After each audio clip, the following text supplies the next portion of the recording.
Does the U.S. plan to occupy Venezuela? The shocking airstrikes and arrest of President Nicolas Maduro constitute an act of war, and the U.S. now says Washington will run the country. So is it all for oil? And will Venezuelans and competing powers like China tolerate a takeover? I'm Andrea Sankey, and today's newsmaker is Venezuela.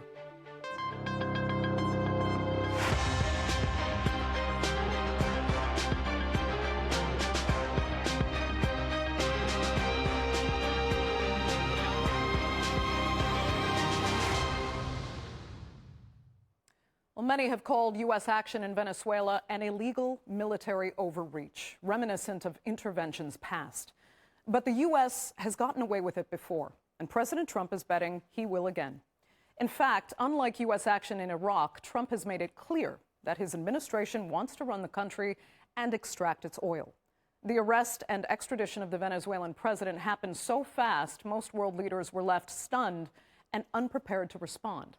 But now that Trump is warning other countries, including Colombia and Iran, that the same could happen to them, should a collective defense be prepared? Here's a look. Venezuela's Nicolas Maduro, seized by US forces in a shocking nighttime military raid, brought to New York in handcuffs, where he faces criminal charges. The US president announced the success of the operation at a press conference in Mar-a-Lago. All Venezuelan military capacities were rendered powerless as the men and women of our military, working with U.S. law enforcement, successfully captured Maduro in the dead of night. And later, taking questions on Air Force One, stating the U.S. was now calling the shots in the South American nation. We're dealing with the people. We're dealing with the people that just got sworn in. And don't ask me who's in charge, because I'll give you an answer and it'll be very controversial. What does that mean? We're in charge. Maduro's former second-in-command and now interim president, Delcy Rodriguez, initially was defiant. We demand the immediate release of President Nicolas Maduro and his wife Celia Flores. The only president of Venezuela is President Nicolas Maduro. But more recently, taking a conciliatory tone and suggesting Venezuela wanted respectful relations with the US after the US president threatened that she could meet a worse fate than Maduro if she didn't comply. Maduro's extraction took place after months of increasing pressure. US forces launched repeated strikes on so-called Venezuelan drug boats in the Caribbean. The US accuses Maduro, and by extension, Venezuelan drug lords and criminal gangs, of being narco-terrorists, profiteering from the drug trade that impacts American lives. But that's a claim most international narcotics experts say is false. Venezuela also has the largest proven crude oil reserves anywhere in the world, with the US president making no secret that he wants US oil companies to have restored access to Venezuelan oil fields. And Trump's actions have put the world on notice. The world should be on their guard, because this poses a serious threat to the global order. If today it was against Venezuela, tomorrow it could be against any state or any country. The US president himself mentioning that Cuba could fall. Are you considering U.S. action in Cuba? We're not. I think it's just going to fall. I don't think we need any action. It looks like it's going down. It's going down for the count. You ever watch a fight? Yeah. They go down for the count. Over 30 Cubans died in the US raid. Many Cubans made up part of Maduro's security detail. Protesters against the US's actions gathered outside the New York detention center where Maduro is being held. But many Venezuelan migrants around the world applaud the US's move. We are celebrating seeing Maduro behind bars, taken to the United States because of all the damage that man did. The fate of President Maduro stands at a crossroads as he sits in a New York detention center. Just one man, But his extraction and arrest is rippling out across the world with potentially wide repercussions. So how should Venezuela and the international community respond now? Joining me now to debate that and more are from Barcelona, Director of Orinoco Research, Elias Ferrer. From Brussels, the President of the Organization for Economic Inclusion, Jorge Jraissati.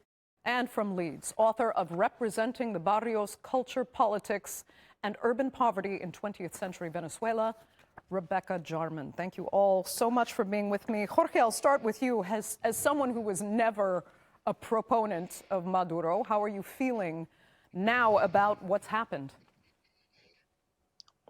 I mean, Maduro's disaster, economic disaster, political disaster, is the reason that we are in this situation. And nobody likes to see their country inside a military operation or inside a military conflict. But the fact is that Maduro has brought us to this. So the way I feel is the way most Venezuelans feel, which is confused. We know that it's going to be challenging days, but at the same time, maybe optimistic and hopeful that this can be the first step towards a change in the country, especially in the economic front, where most millions of people are really suffering these days. Let me ask Elias then quickly. I mean, is only Maduro to blame for this? Well, I don't think we can say that only Maduro can be to blame for this. I think, well, first of all, we can obviously start with the fact that we had an authoritarian regime. Maduro stole an election, and you know, we can obviously start talking about that. But then also, we can also look at how different successive U.S. governments have been trying to cause regime change in Venezuela, even before Maduro stole the election. So, I mean, this conflict has been going on regardless of whether Venezuela has been an authoritarian government, which it has certainly been. Okay, so it bothers you that it's the United States that has toppled the government regardless, and that they've always kind of planned to do so. In the meantime, we have Vice President Delcy Rodriguez assuming power, even though Trump has said, I'm quoting him, that we're in charge. She initially sounded pretty defiant, but she's now offered to collaborate with the United States. We also should probably mention she has been threatened with an end worse than what Maduro has already suffered. So do you think, Elias, she might make the deals with Washington that Maduro refused to make? I mean, what it looks like already is not that she's going to negotiate and make a deal with Trump, but that deal is already, I mean, there's already been a handshake, and there is already some kind of agreement where Delcy Rodriguez and the rest, many of the other top officials of the Venezuelan government already had some kind of understanding, at the very least, with the Trump administration. I mean, if we look at the operation, the way it worked, they went in very quickly. They didn't suffer any casualties, even though, yes, there were many guards of Maduro that were killed. But it was a very smooth operation that we wouldn't really expect if there was if the military was really prepared to fight in some way, right? And so there's already something going on, and also we can look at how the rest of the Venezuelan government have been out in open spaces, in live TV, and so on. They're not hiding in a bunker. It feels like they know that that immediate danger has passed. It is very true that Trump is still threatening Venezuela in many ways. There's still a blockade on sanctioned tankers, and there's still this massive military deployment all around Venezuela that, you know, and right. then with this capture, we know that they can use it, right? But there's something certainly going on behind the scenes between Trump and Delcy. Yeah, it's interesting. Jorge, I'd like your opinion on that as well, because there is that suspicion overall that there had to be cooperation from the inside, potentially even with the military, for this operation to happen as smoothly as it did. But now going forward, I mean, should there be an election? And what about Maria Corina Machado, who had tried to run in the last election, was marginalized, obviously, now has won the Nobel Peace Prize, and Trump is now saying, no, she really doesn't qualify to be leader? Yes, I think there is several very good questions you posed. First of all, the fact that this operation went as smoothly and as efficient, it means that the intelligence on the ground or even the cooperation on the ground was present.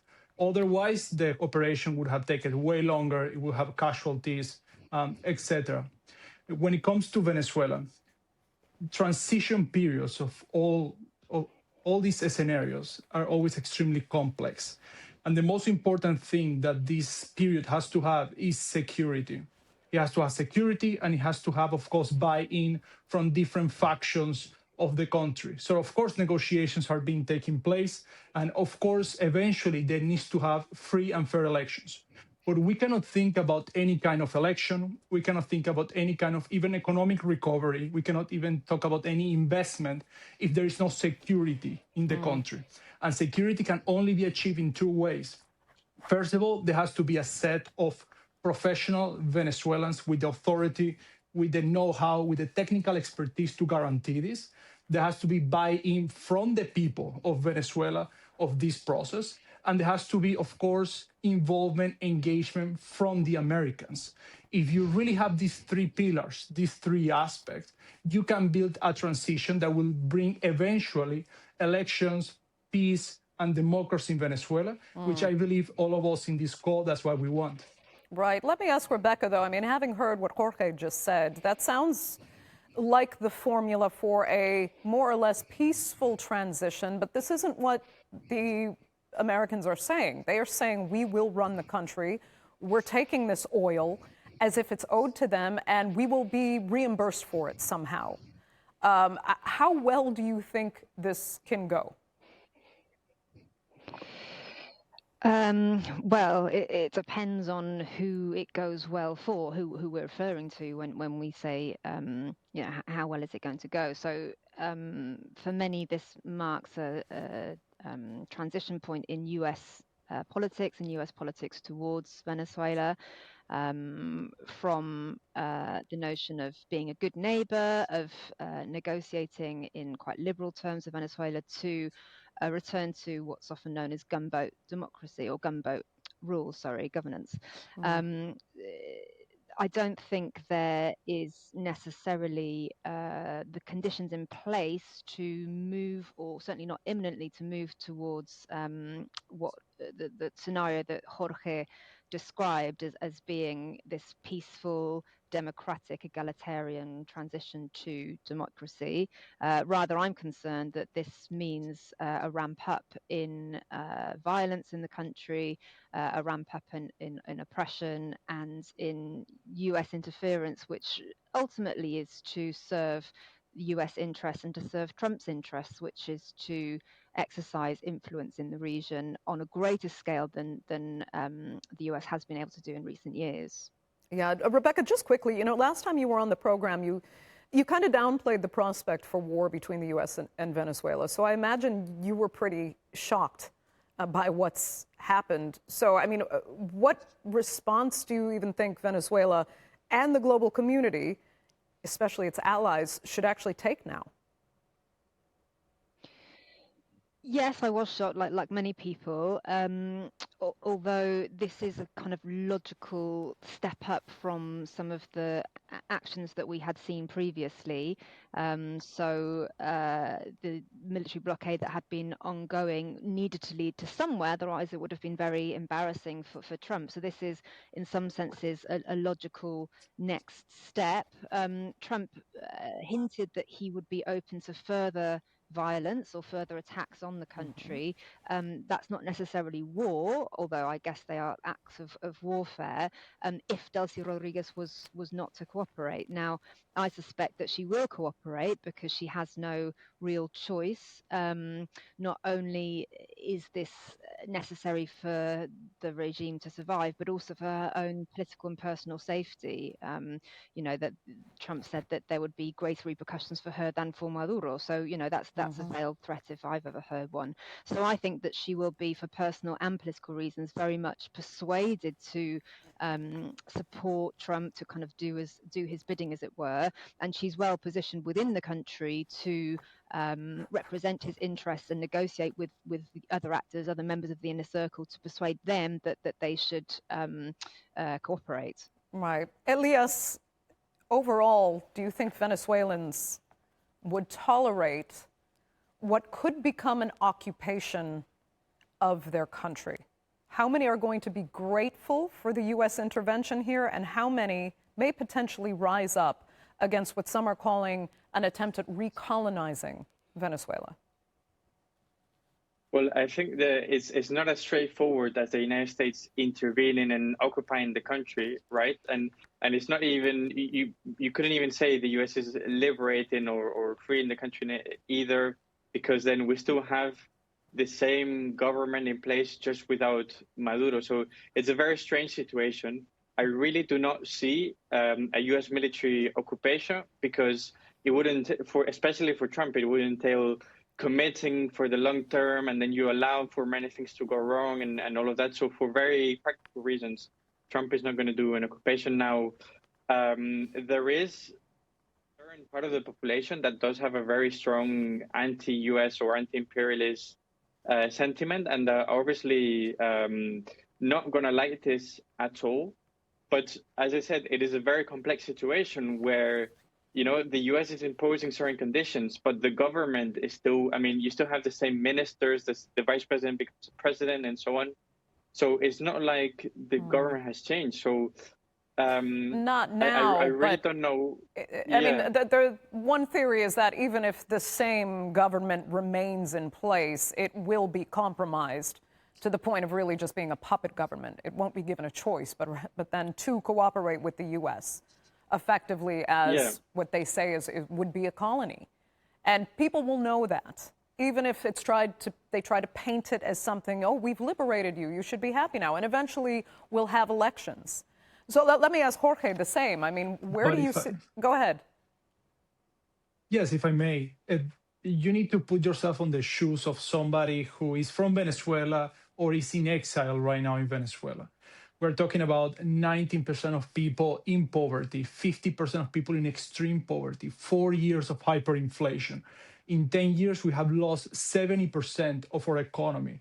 The oil industry is destroyed. You go and you see the highways in Venezuela, the infrastructure in Venezuela, the police in Venezuela, everything is decimated. But Jorge, the same data was given for Iraq, for example. The same kind of argument was given that nobody wanted Saddam Hussein in power. But it turned out there was almost a bigger evil for some waiting on the other side, and then it all fell apart. I would understand when you say Venezuela is not Iraq, and you did have a tradition of democracy before, so that might not unfold the same way. But still, the general conditions for the same arguments of the poverty and what are there the same way. Yes, these are two different questions. Like the first one was what do the people are thinking? What is in their minds? And for many people, they don't see any other option. They are really desperate. Most people cannot eat in Venezuela. They cannot feed their families. Most people have not seen their family members in years because maybe their mother is in Colombia, their father is in Spain, and the son is in Venezuela with the grandmother. So this is the mindset that we have in my country. When it comes to the comparisons, the parallelisms with Iraq, with Libya, of course, these are analogies and these are episodes that the US and everybody involved in this process has to study. Because when you have this vacuum of power, of course, there could be negative consequences. The difference is that Venezuela is a way different country. It's a Western country. It's a country of solid institutions that were corrupted but are still there. So the situation is very different. But to your point, this is why I began by saying that security, it is the most important thing. You will not have a democracy, you will not have economic development, you will not have peace if you don't manage to have security that involves all these different actors, the Americans, the people, and the Venezuelan transitional government. Okay, Rebecca, do you think they can shore up the level of security necessary to, well, actually, you already insinuated that that transition is going to be incredibly difficult for it to become peaceful the way that most Venezuelans would want to see. But you know what? We're running out of time, and we also need to look at the wider implications of this, because we know that Trump has threatened other countries as well. What do you make of those threats, having seen what we just saw in Venezuela? Who is next? Could it be Cuba? Could it be Iran? Could it be, he also has threatened Colombia? Yeah, if I may, I can also try and tie in my answer to the previous question, which is that Trump ultimately is pursuing US interests, and like I say, is pursuing this new agenda whereby the US is attempting to assert regional hegemony against actors that have been influential in the region, such as Russia, China, Iran to a lesser extent. Trump is now kind of reasserting influence, US influence and US power, and his own influence and power in the region. And in a way, Venezuela has been an easy win to do this. Of course, what many people, what you ask, is what's happening next. So we've heard statements on Greenland, on Cuba, on Colombia, on Mexico. Some of this may be bravado. It may be an attempt to coerce without necessarily taking action. And of course, the fear of action will be enough in some of these countries to comply further with US interests.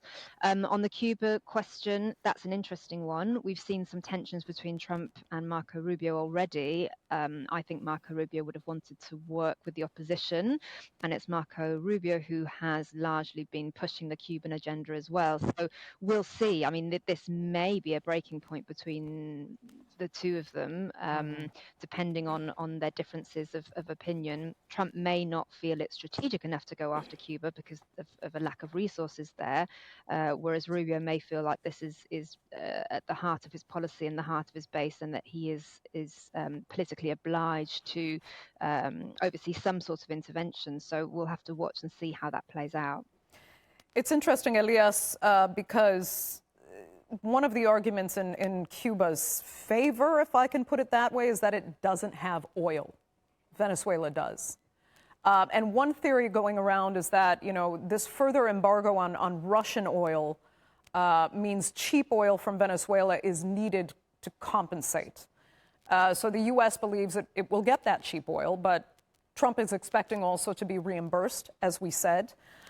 Meanwhile, some are saying that reimbursement and that taking of oil will be at the expense of China. How much is China actually a factor in here? Is that the other side? There are Cold War comparisons for action the U.S. took in Central America back in the 80s, that China is now the enemy instead of the Soviet Union, and this is maneuvering against that very enemy. Complex question, I know, but where do you see the role being played? So I guess to try and make it very simple, the overwhelming majority of Venezuelan oil exports were going straight to China, to what we call teapot refineries, because they're kind of in an unofficial or gray area legally. So they're in the way that they wouldn't be affected by US sanctions. And because the US was essentially saying, we're not allowing our own companies to buy Venezuelan oil, to put pressure on the government, so eventually it falls. Right, but you have to topple the government, otherwise you're stopping yourself from buying that oil.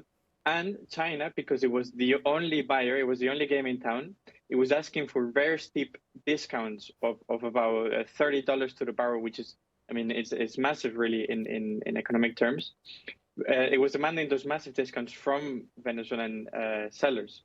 So now what's going on is the US, well, Trump has actually said, oh yeah, we will be selling oil to China, but it will be under different terms, and it will be without that effectively what was a subsidy, which was that massive discount on Venezuelan oil going to China. So it's all going to be about not giving the subsidy, and the US ultimately controlling those reserves, even though oil prices aren't that high, and it can work with it as it is now, but in the long term, it wants to have that strategic control. Jorge, very quickly, your thoughts? My thoughts is that we are living in a change of geopolitical paradigm. And as you said, now you have the US trying to bring freedom and having to have some sort of control over his hemisphere. And at the same time, that will bring changes in other regions of the world. When it comes to oil, to bring back oil production in Venezuela to the way it was, which was 3.5 million barrels per day, it will take roughly a decade. It will take roughly $60 billion, and it will take massive technical capacity upgrades, massive personnel from the US and other countries. So it's not as simple. Many people think that just by doing this, Venezuelans' oil production will rise quickly, and it's not like that. It will take time, but eventually, Venezuela has the highest reserves of oil of any country. So it will bring price of oil down, and it will give this strategic security to not only the US, but cheap oil benefits everybody. Okay, Jorge, that will have to be the final word for this edition of the Newsmakers. Really so much more to talk about, and I'm sure we'll be doing that in the days and weeks to come. But for now, that's all. And thank you so much for joining us. Remember, you can follow us on social media, and do be sure to subscribe to our YouTube channel. I'm Andrea Sankey. We'll see you next time.